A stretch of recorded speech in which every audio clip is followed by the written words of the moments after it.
Hey there, it's Zach from Engadget, and we are taking a look at the January 2014 issue of Wired magazine. And the reason we're doing that is because there's a very cool feature here right in the middle of the magazine.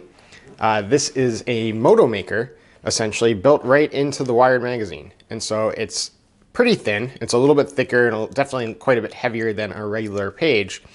But it has a very cool feature, and that is that you can customize the color of the phone of the Moto X on the page just by tapping these colors right below. And so this is obviously lit up. There are LEDs behind. And so as soon as you tap the color, the phone color changes as well.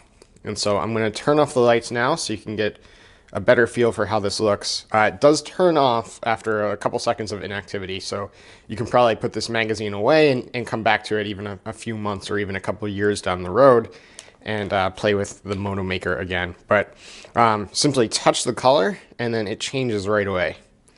And so we have quite a few colors to choose from here.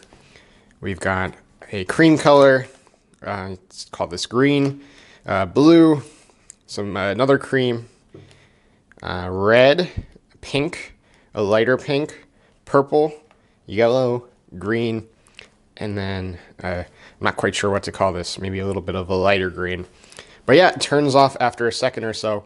We're going to open this up now, so take a look in the post for a look inside the Wired 2014 Moto maker.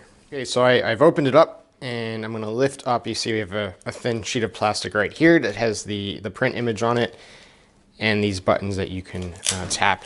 And right below we have some what looks like plexiglass, 4 small batteries, and then the buttons right down here.